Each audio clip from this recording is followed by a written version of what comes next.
سلسلے نسب کو فراموش نہیں کرتے.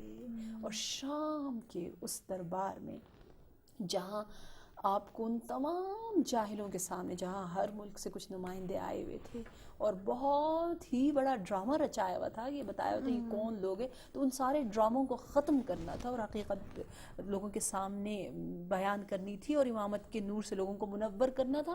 وہاں کہا من عرفنی فقد عرفنی، جو مجھے جانتا ہے تو سو جانتا ہے، ومن لم یعرفنی انبأتہ، میں انہیں خبر دیتا ہوں، بحسبی و نسبی، اتنے فخر سے میں اپنا حسب و نسب بتاتا ہوں. ایھا الناس انا ابن مکہ و منی، انا ابن زمزم والصفا، ایھا الناس انا ابن محمد المصطفى، انا ابن خدیجۃ الکبریٰ. اس انداز سے سلسلے میں آنا یقیناً غیر معمولی، میری معمولی بات نہیں اور بہت بڑی فضیلت ہے. شاید کچھ ہمارے ناظرین کہیں گے یہ کیا بار بار اسی نقطے کو آپ تکرار کریں، یہ کون سی اتنی بڑی بات ہے؟ تو میں کہہ رہی ہوں اس سے اور بڑی بات ہے کیا؟ صحیح بات ہے کہ پنجتن اپنے آپ کو خدیجہ سے منسوب کرنا چاہیں. اور یہاں پر ایک چیز جو میں نے نوٹ کی کہ امام حسین نے کفار کے، جس طرح ایک جگہ آپ نے بتایا امام حسن نے معاویہ کے سامنے جی خدیجہ کے ذریعے سے اپنے آپ کو متعارف کیا. جی جی امام حسین نے واقعہ کربلا میں ایک دفعہ پھر ایسے ہی لوگوں کے سامنے، اور امام زین العابدین نے بھی اسی چیز کو ہی دوبارہ تکرار کیا. گویا وہ اپنے آپ کو خود منسوب کر رہے ہیں اور اپنی فضیلت کا اظہار ان کے نام کے ذریعے سے کرتے ہیں. بالکل بالکل، بہت اچھا، بہت خوبصورت. اور اس کے بعد کوئی دوسرے معصوم جنہوں نے اس سیرت کو اپنایا ہو اور اس کو جاری و ساری رکھا ہو؟ یقیناً ہر معصوم نے سلسلہ نسب میں تو رکھا ہے، لیکن اس سے ہٹ کر ہمیں امام جعفر صادق علیہ السلام کا ایک جملہ تاریخ میں ملتا ہے، امام حسن عسکری علیہ السلام کا، اور امام عصر، امام زمانہ عجل اللہ تعالی فرجہ الشریف کا بھی.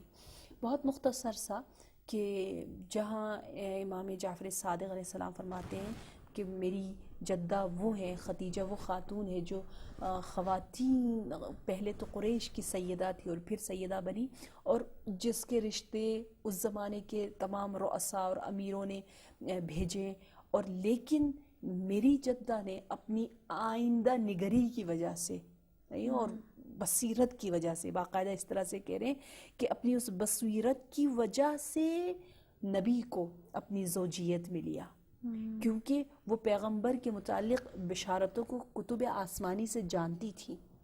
ماشاء اللہ. یعنی یہ اتنی بڑی، دوبارہ میں کہوں گی، فضیلت ہے ام العفائف کے لیے، سیدۃ العفائف کے لیے، کہ یہ نہیں ہماری طرح نہیں کہ جیسے صرف سن رکھا ہے جی کہ ایک آخری امام آنے والا ہے، جیسے میں اور آپ نے بھی سن رکھا ہے، سننے پر اکتفا نہیں کیا، بلکہ جب سنا اور زیادہ تحقیق کی اور زیادہ مطالعہ کیا، اور مطالعہ کرنے کے بعد یقین کی منزل تک پہنچی، یقین کی منزل تک پہنچی تو تمام بتوں کو توڑتے ہوئے اس حسن تک، اس آخری نبی تک پہنچنے کی کوشش کی، اور پھر اسی وجہ سے آپ نے سب کو ٹھکرایا اور اس دنیا اور آخرت کی کمال اور حسن سے وابستہ ہو گئی. بہت خوبصورت.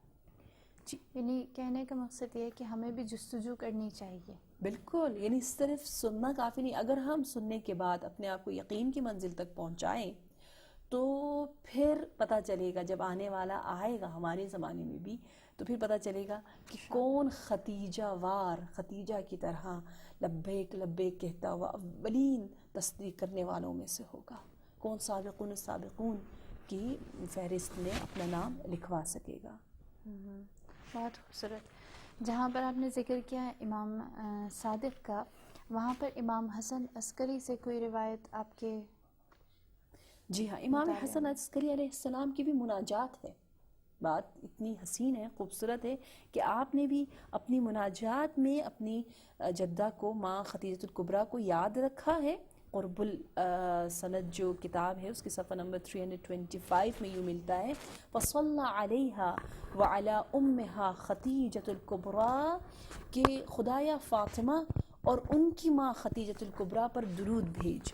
دونوں کو یاد رکھا. خدیجۃ الکبریٰ باقاعدہ کہا جو کہ ایک ایسی ہستی ہے جس نے مقام رسول کو نہایت اس دور میں محترم جانا، جس کے ذریعے ذریت رسول کی آنکھیں روشن ہوئی.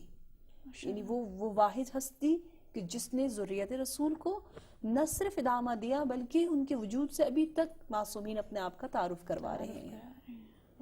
اور آخر میں امام عصر والزمان کا. اچھا امام زمانے سے بھی ملتا ہے؟ جی ہاں، وہ دعائے ندبہ. دعائے ندبہ تو آپ یقیناً اس کی معرفت رکھتی ہیں اور آپ کو معلوم بھی ہے ہر جمعے کو پڑھنا. جی کہ ہاں وہ امام عصر کے ہی کلمات ہیں. جی آپ نہیں فرمائے ان سے ہی ہے. ندبہ کا مطلب کیا ہے؟ گریا کرنا. کہ آپ کہتے ہیں رو میرے فراق میں. اگر ہماری معرفت ہو، ہمیں پتہ چلے کہ ہم کس کو مس کر رہے ہیں، معرفت بڑھے گی تو پھر رونا آئے گا. ابھی تک ہم نے مس ہی نہیں کیا، یعنی ہمیں احساس جدائی اور احساس نہیں ہے اس بات کا کہ کس چیز سے ہمیں محروم رکھا جا رہا ہے. تو مولا نے ہمیں احساس دلانے کے لیے کہا کہ ندبہ کرو، یعنی تم معرفت کی اس منزل پر پہنچو کہ تمہیں احساس ہو کہ تم کس نور سے محروم ہو. اب اس نور کی محرومیت پر رو، گریا کرو.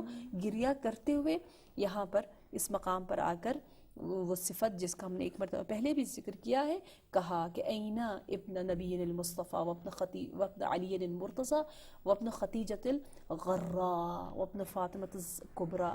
تو یہاں پر غراء کی صفت جیسے میں نے آپ کو پہلے ہی بتایا، اس کا مطلب ہے بہت بلند مقام والی ہستی، عظیم بلندیوں والا جو شخص ہو اس کو غراء کہتے ہیں. تو کہا یہ غراء ہے جو خدیجۃ الکبریٰ ہے، اور کہا کہاں ہے وہ جو کہ خدیجۃ الغراء کا فرزند ہے. اس کے بعد انشاءاللہ ہم کریں گے حضرت زینب کے متعلق بھی اور باقی ہستیاں بھی. یہ سلسلہ تو چلتا ہی رہے گا یقیناً، لیکن آج صرف ذکر کرنا تھا اہل بیت ہی کی زبانی. صحیح ان کی زبانی جناب خدیجۃ الکبریٰ کے فضائل کو. میں آپ کی مشکور ہوں، آپ نے اتنا سارا وقت دیا اور بہت سی باتیں ہمارے اذہان تک پہنچائیں، اور انشاءاللہ کہ میں دعا گو ہوں کہ آپ بھی اس کو بغور سن رہے ہوں گے اور ان پر عمل کرنے کی کوشش کر رہے ہوں گے. اور جس طرح ابھی راضیہ نجفی صاحبہ نے فرمایا کہ ہمیں ندبہ اور گریہ کرنا چاہیے، ہمارے لیے بھی ضروری ہے کہ ہم بھی اس سیرت امام زمانہ کو اپناتے ہوئے اپنی معرفت کو مزید زیادہ کرنے کے لیے اس کردار کو اپنائیں.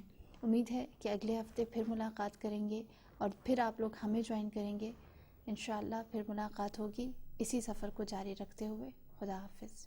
من كان يخشى من ردى ويرجو نهج السؤددا فليتخذ من فاطمه وآلها نور الهدى فليتخذ من فاطمه وآلها نور الهدى يصبو سعيدا للمدى يصبو سعيدا للمدى يصبو سعيدا للمدى يصبو سعيدا للمدى من كان يخشى من ردى